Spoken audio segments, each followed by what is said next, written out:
extremismo político e religioso na geopolítica nacional e internacional. Ataque do Hamas a Israel. Beleza. Primeira coisa que eu acho que é importante pra gente falar é uma realidade que a gente está vivendo. E isso foi legal que a gente falou desde o início. Essa polarização. Né? Hoje em dia, ou você é um ou você é outro. Não tem mais um meio termo, virou, parece time de futebol. Se você torce para um, eu sou contra você. Eu não consigo mais conversar com você, eu não consigo ter debate. Né? Não consigo discutir ideias. Eu posso discordar de você em muita coisa e posso concordar em outras. Mas hoje a gente está vivendo uma coisa chata, né? De fanatismo, de extremismo, que é o que a gente está falando. Tem que aprender também a escolher em que guerras narrativas a gente vai entrar, né? Quando o cara começa a querer discutir esse assunto comigo e acha que o Hamas é um país, aí falando, valeu, irmão. Parou, valeu, né? Valeu, Para por aí, né? É aquele meme do Cebolinho do Cascão, e pronto. Tá com bandeiras, você fala assim, ó, rivais sim, inimigos também. Pio, o cara tá atacadíssimo hoje. Hoje você lembra? Ele comeu palhacito, né? Cara, dormiu com o Bozo, lembra? Eu acho que ele pesquisa essa parada, lembra? É que eu perco muito tempo na internet. Só vendo merda.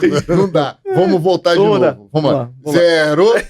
Extremismo político e religioso é ataque do Hamas a Israel. Hamas, cara.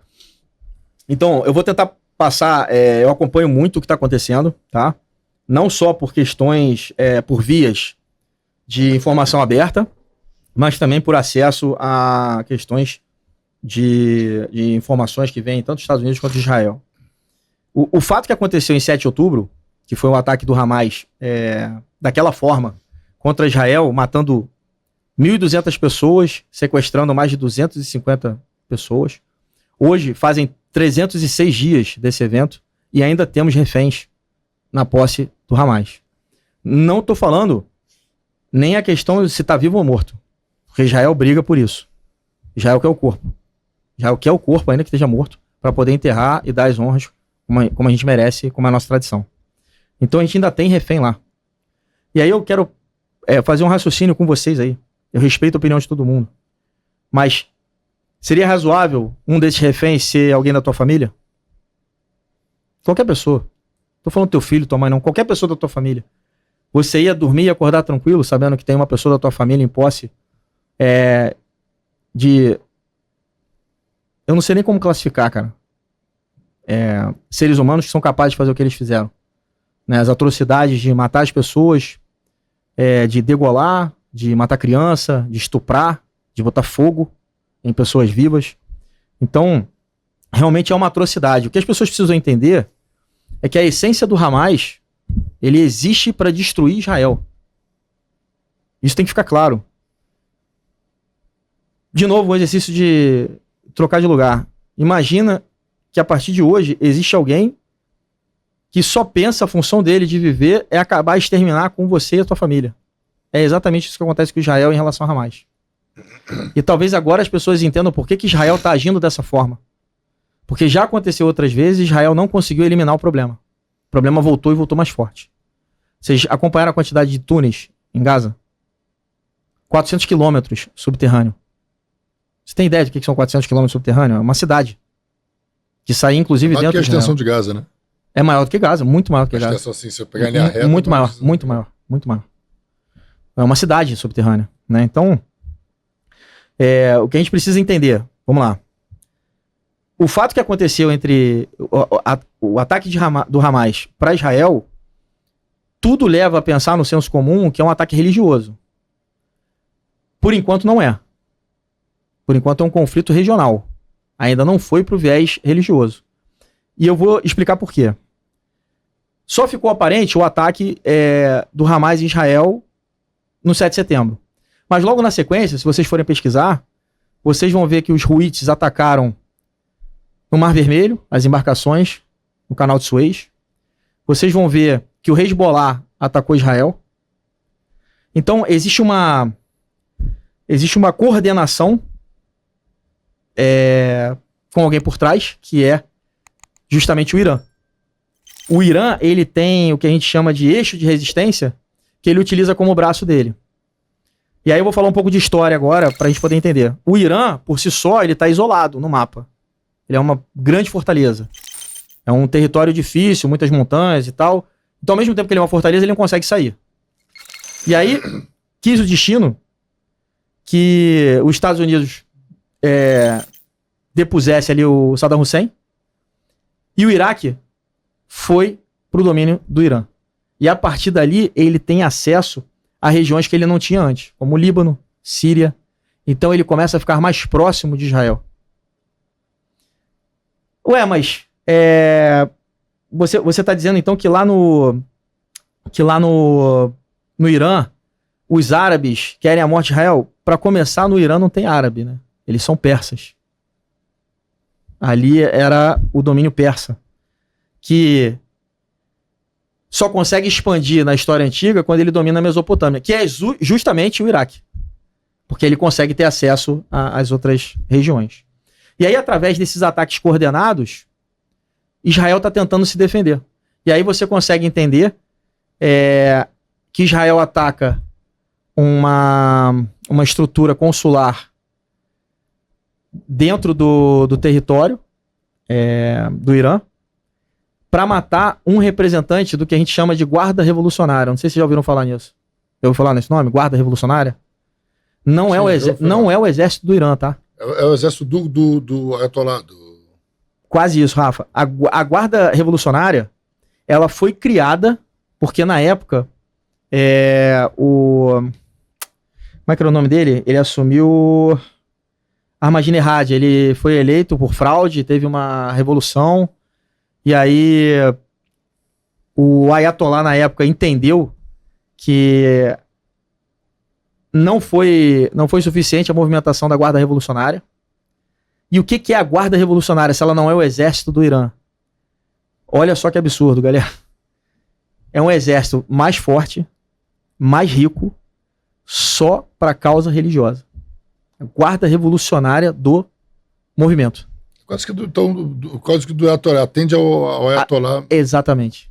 E aí, essa guarda revolucionária é que controla o dinheiro do Irã. O Irã é riquíssimo em petróleo. Vende 90% da produção dele para a China.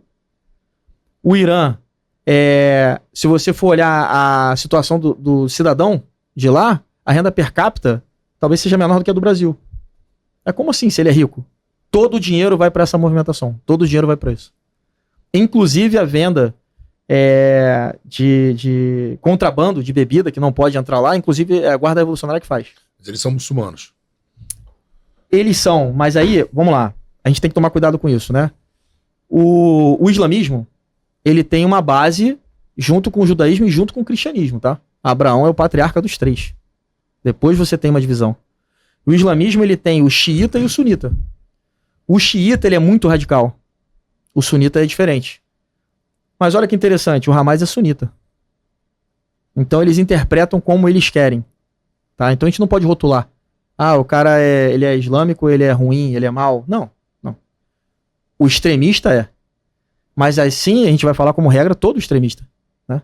Todo cara que é extremo, como a gente tá falando de extremismo político, é uma loucura. Você não consegue conversar com esse cara, né?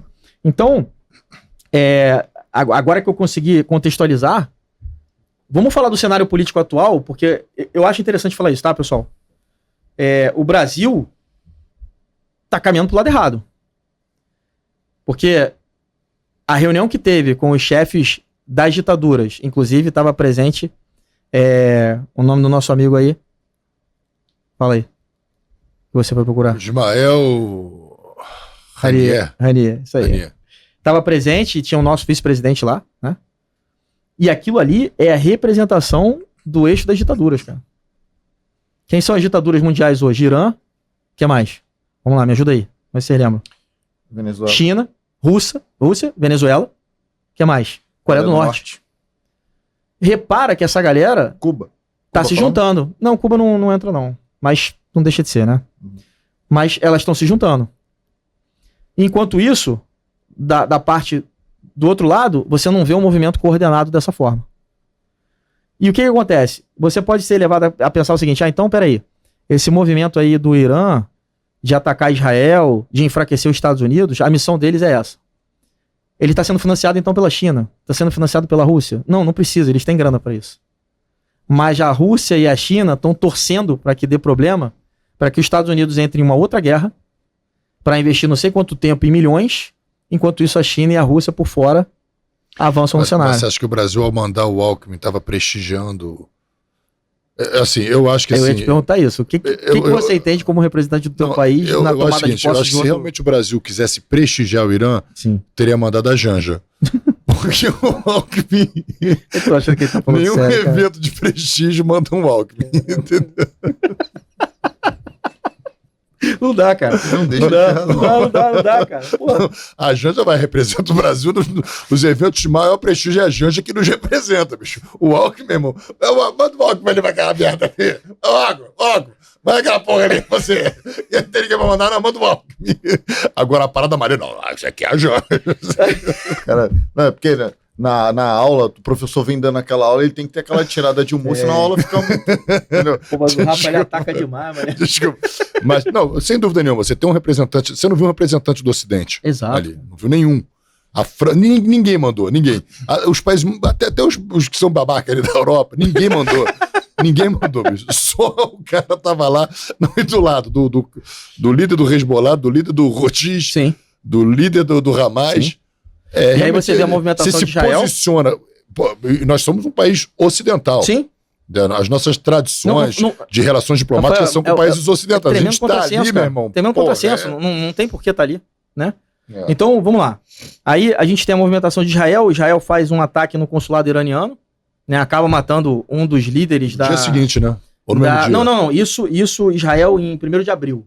Israel atacou o consulado iraniano e matou um dos 3 caras que era sênior da Guarda Revolucionária. Consulado iraniano aonde? Cara, foi Damasco? Damasco. Tá. Damasco. Aí ele mata um comandante. Beleza. 1º de abril isso. No dia 13, vocês lembram que o Irã devolveu o ataque para Israel? Uhum. Mas você lembra como é que foi? Cara, foi uma porrada de míssil, né? E o Irã avisou, assim, uma semana antes. Vou responder. Vou atacar. Vou não sei o quê. Ligou e mandou mensagem, porque o Irã não fala com os Estados Unidos, né? Então mandou mensagem para a Suécia, mandou mensagem para Oman, falando, olha, vou usar o seu espaço aéreo e vou mandar um míssil para lá. Por que isso? Porque o Irã não vai atacar Israel direto. Porque se ele atacar Israel direto, Israel vai atacar ele direto numa altura maior. Ué, mas ele atacou o Prudjansky. Não, atacou dessa forma? Ele mandou mais ou menos 300 projéteis, 170 drones, 220 mísseis e mísseis que eles chamam de balísticos, que são mísseis que têm uma velocidade maior, etc. Como é que é o sistema de defesa do Estado de Israel? Vocês lembram do lance do Iron Dome? Né? A gente tem três sistemas de defesa lá. Normalmente o mais conhecido é só o Iron Dome. O Iron Dome é normalmente para curta distância.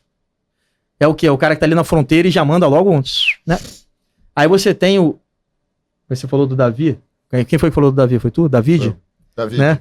O segundo seria o David Sling, que é como se fosse o estilingue de Davi, que é para um míssil a médio alcance. E na terceira você tem o Heron, que pega até a exoestratosfera. Então se o cara mandar um míssil lá da casa do cacete para cair em Israel, esse sistema busca antes. E, cara, assim, a taxa de sucesso é 99%. Os poucos mísseis que caíram não causaram dano a Israel. E aí o que Irã falou? Se Israel retaliar, terá problema. Mas pro mundo, o Irã retaliou. Né? Então, esse ataque que a gente está falando agora em relação a Israel, ele é muito bem coordenado para que o Irã não apareça como o principal e o eixo da resistência ali, que ele usa as milícias, essas coisas, continuem atacando Israel até hoje. Né? E Israel está indo atrás dos caras que coordenaram e mandaram e desenvolveram o 7 de outubro. Né? Então, a morte desse representante pontual que o Mossad fez agora e 12 horas depois matou, um do Hezbollah e na sequência matou o do Hamas, é justamente esse braço forte do Estado de Israel indo buscar os mandantes. E não vai parar até pegar. Que é o que a gente falou como usou o exemplo do Setembro Negro, né, da Olimpíada de Munique. Então não vai parar até pegar. Então o que a gente está falando dessa crise, dessa loucura que está tendo hoje, ela não é um ataque pontual do Hamas para Israel. Isso vem acontecendo ao longo do tempo. Antes desse ataque do Hamas para Israel foi lá e neutralizou um cientista que estava desenvolvendo a bomba atômica para o Irã. Porque um dos controles é esse. E aí os Estados Unidos assumem uma função de xerifão e eles ficam meio que testando para ver, será que os Estados Unidos vai entrar agora? Será que os Estados Unidos não vai? E aí por fora é o que eu falo, a China e a Rússia como potência, eles estão doidos para os Estados Unidos entrar. Porque os Estados Unidos não conseguem sustentar uma guerra, por exemplo, olha só a movimentação política. A Rússia foi para onde? Para a Ucrânia. Beleza. Aí você tem Hamas atacando Israel. Beleza. E você tem a China toda hora chegando perto de quem? De Taiwan.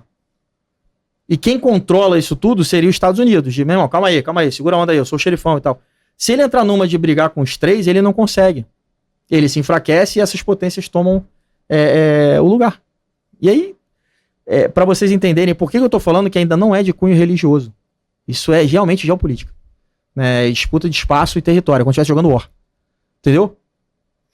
Mas deixa eu te fazer uma pergunta. A gente percebe que nessa... acho que o ataque... tenho certeza que o ataque de 8 de outubro, né? 7 de outubro. 7 de outubro, Sim. isso.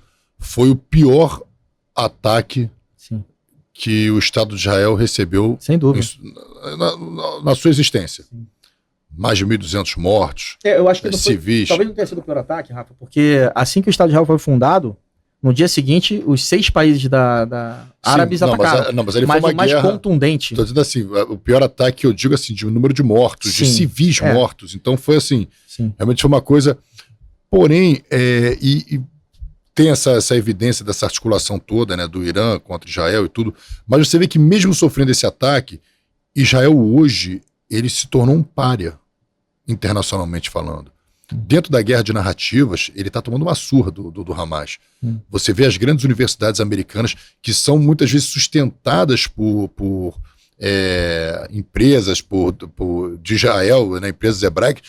Cara, manifestações pró-Palestina, atletas nas Olimpíadas sendo vaiados, atletas se recusando a lutar contra atletas israelenses e recebendo o apoio. Você vai ver os comentários, é isso mesmo, tinha que ser isso mesmo. Então, assim, é impressionante como na guerra de narrativa Israel está sofrendo essa história. Eu sei que isso é uma construção, inclusive eu estou estudando sobre isso, é uma construção muito antiga, desde a criação do nome povo palestino, em que coloca povo palestino, que não existe, eles são árabes. Exato. Então, assim, quando coloca povo palestino, e aí vê Palestina, mas não tem um Estado, então é um povo sem pátria, porque o outro invadiu a pátria. Então, cara, tudo vai dentro da construção da narrativa. Quando eles invadem e causam aquele terror dentro de Israel e voltam para Gaza, eles chamam o exército de Israel para guerrear dentro de Gaza.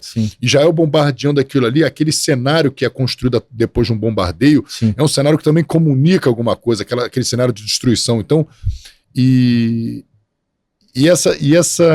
por muito tempo, dentro dessa guerra de narrativa que Israel está perdendo, ele acabou não agindo como deveria agir, porque a política, a estratégia de Israel de ataque, tudo começou a ficar meio travada.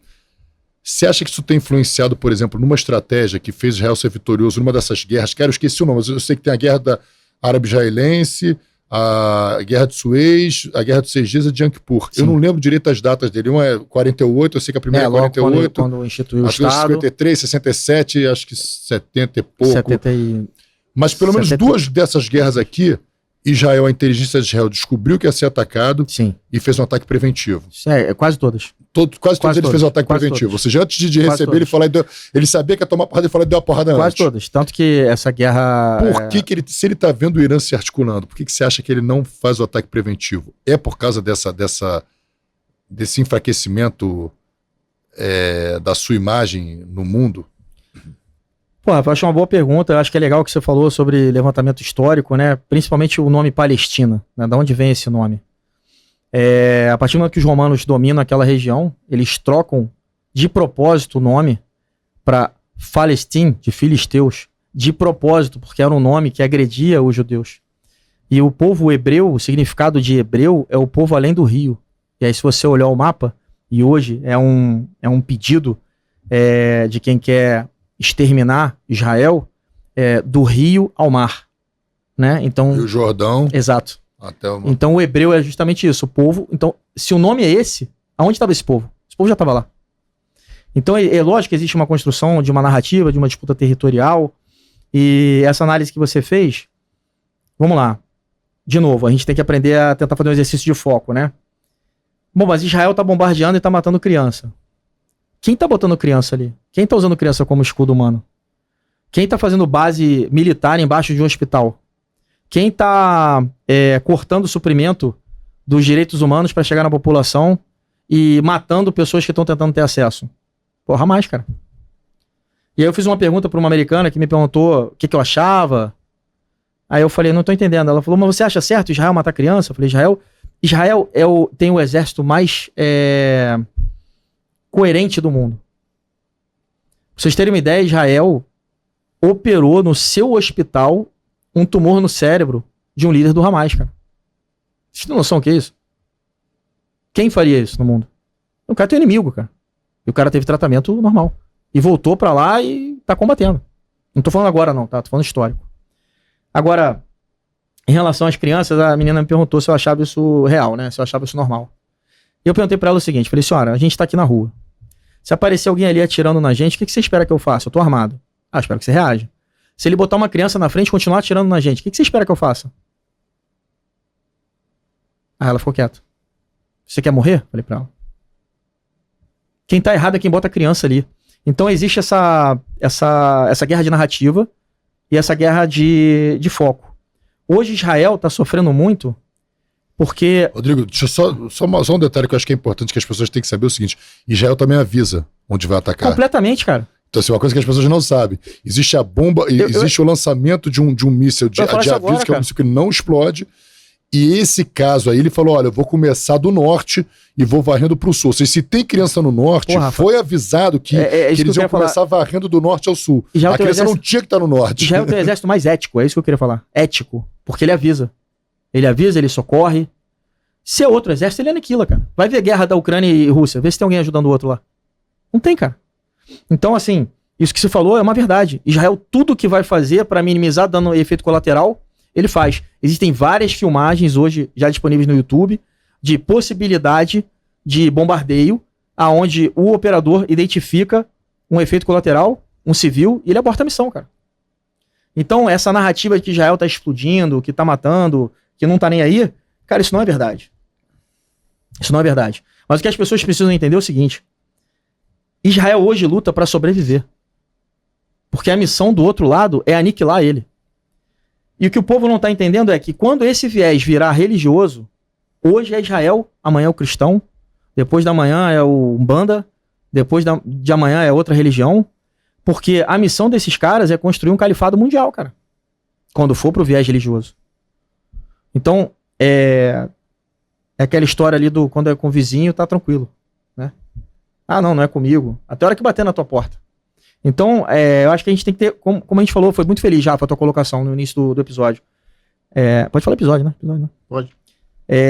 Ter calma para entender a narrativa, ter calma para entender isso que você falou, por exemplo, do exército avisar, do exército atuar. E só para vocês entenderem Gaza, né? Ah, Gaza. Gaza era dominada por Israel. Israel devolveu aquele território e o Hamas passou a tomar conta. Eles não conseguiram se entender. Eles quem? O lado de lá. Então Gaza ficou com Hamas e a Cisjordânia não ficou com Hamas. Então, assim, é lógico que eu me envolvo pessoalmente com isso, né? Como judeu. É lógico. É lógico que eu conto os dias que estão acontecendo o evento. São 306 dias que a gente ainda tem refém lá. É lógico, é meu povo, né? Então não tem como me fazer de diferente. Pode ter erro? Pode. Pode ter erro, com certeza. Como teve. Israel veio a público e assumiu. Olha, erramos, o bombardeio foi errado. Mas que tá sendo pintado como inescrupuloso, e as pessoas estão defendendo coisas que elas não conhecem. Porque Israel não é contra a Palestina. Israel tentou por 6 vezes, negociar território com a Palestina. Desde da fundação do Estado de Israel, cara. Olha, a gente fica com tanto, você fica com tanto. Não. Guerra, Israel foi lá e tomou tudo. Tudo não, quase tudo. Passou mais um tempo, vamos negociar de novo? E aí você tem o Arafat tentando negociar, não quero e tal. 6 negociações. Israel não negou em nada. Tá aqui, você quer isso? Tá bom, tá aqui. Não, mas se for assim eu não quero. Então nem Israel é contra a Palestina.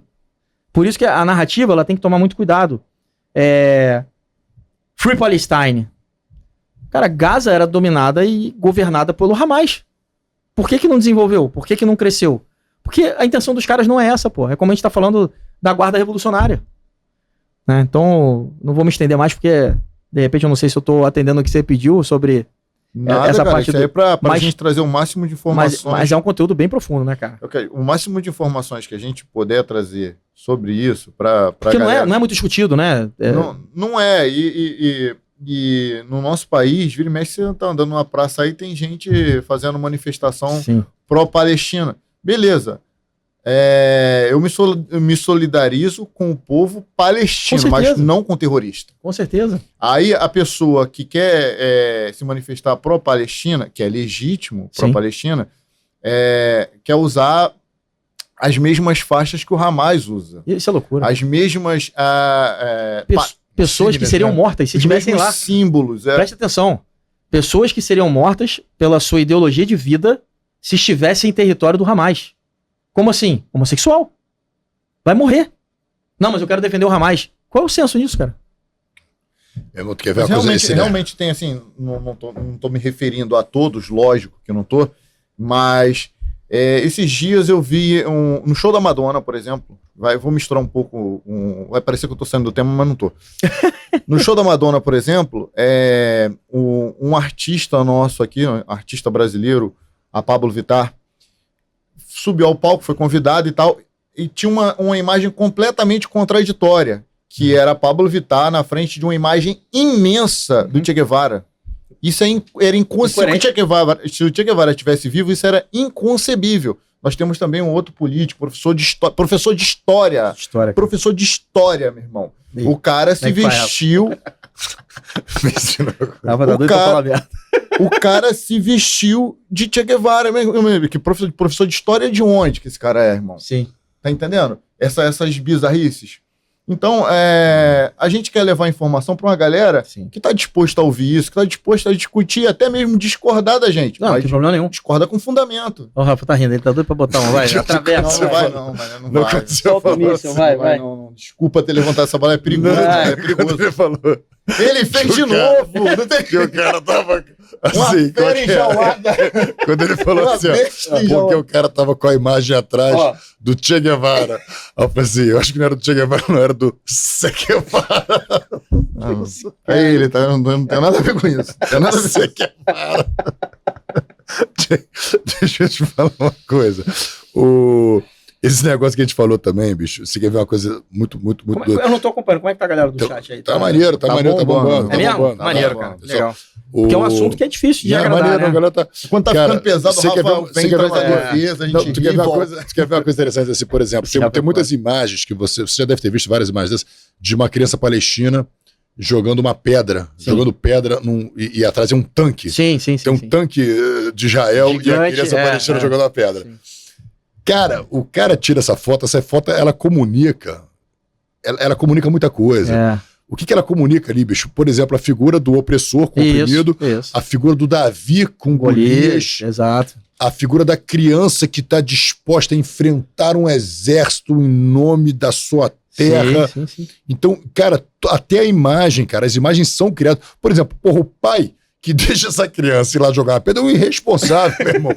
Porra, meu filho vai jogar a pedra, eu vou tomar uma surra. Mas assim, eles usam isso. Eles incentivam essas crianças a fazerem esses ataques. Tem crianças que vão com uma faca para tentar esfaquear um soldado de Israel. Exato. Eles vão conseguir esfaquear? Não vão. Talvez vão conseguir causar uma ferida. Mas a faca, aquele movimento, pode causar o quê? Uma reação do soldado israelense. Que é aquilo que eles querem para poder criar uma narrativa em relação a esse negócio. E aí, cara, eu te falo uma coisa. Eu li um livro agora, esse mês ou mês passado, chamado Hamas para Iniciantes. O livro é de um jornalista... Oi? Quer me contar alguma coisa? Não, eu queria entender. Assim, pensei que tava querendo pegar o manual dos... Não, o objetivo é entender, como é que é a cabeça, como é que foi o negócio, exatamente. Então, esse livro é de Caleb, acho que é Horumbi, como é que pronuncia? Ele é um jornalista do Al Jazeera. E ele fala exatamente isso que você falou. O Hamas é um movimento de resistência. Sim. Assim, o que eles colocam? Eles são um movimento de resistência. Exato. Resistência contra a ocupação israelense. Sim. Então, assim, não é em nenhum momento você vê eles buscando a busca do Estado palestino. Eles querem que eles acham que o Estado palestino vai existir quando Israel sair de lá.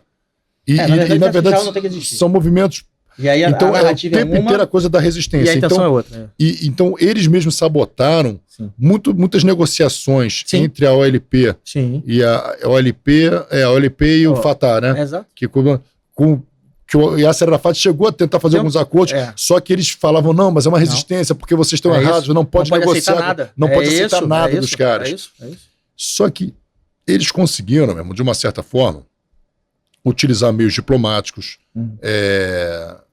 dinheiro que foi injetado ali para poder, dentro dessa informação. Porque hoje em dia, que eu te falei, a informação é paga, meu irmão. Claro. Você paga, se você der um dinheiro para qualquer emissora de televisão e pedir para noticiar, eles vão veicular o que você está querendo. Ué, você não viu a cobertura da morte do Yari? Que o cara fala assim, ele era o porta-voz do cessar-fogo. Como é que é, irmão? O cara é o líder do Hamas. Quando que ele vai cessar fogo? Não existe. Não tem essa posição. Mas é o. Não, pode cessar fogo, que agora o bicho tá pegando, que o pau tá comendo, depois dele ter feito essa cagada toda. Depois de ter feito uma cagada, aí nego tá agora a gente vai acabar com o Hamas. Nós vamos cessar agora, porque vamos cessar fogo. Exato, exatamente, cara. É isso mesmo, Rafa. Mas o livro é muito interessante, porque ajuda você a entender, na verdade, do que é pautado, como funciona a cabeça deles. É extremamente complexo, né? E aí, vamos lá.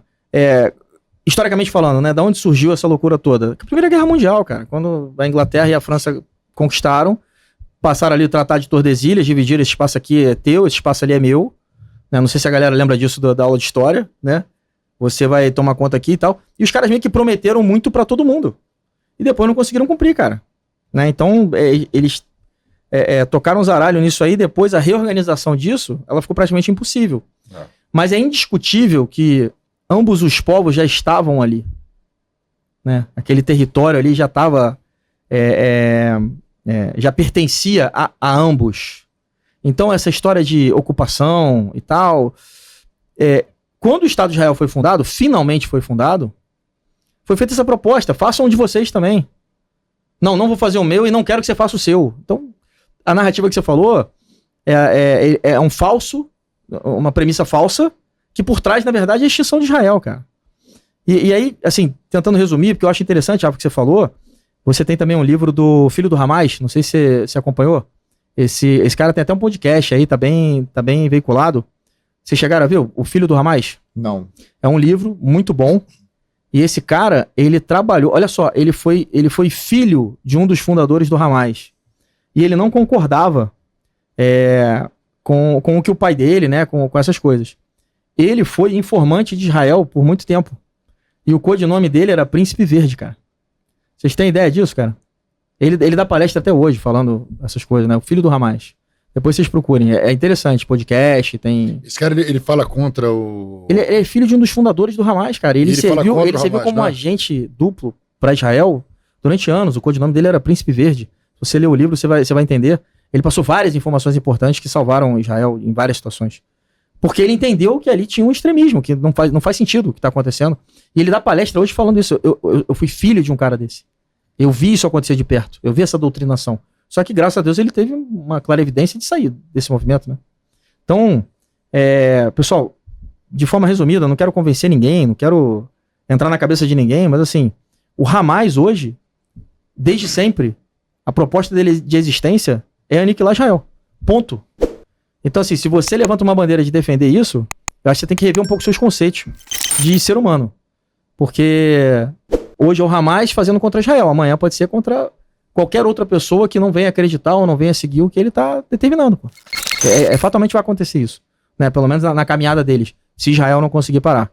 Então Israel hoje, cara, ele tá tomando porrada do mundo inteiro por conta dessas ações, porque Israel sabe o seguinte, se eu parar, eu vou ser aniquilado, cara. E aí que preço, né? A gente tem lá ainda alguns reféns, né, cara? Então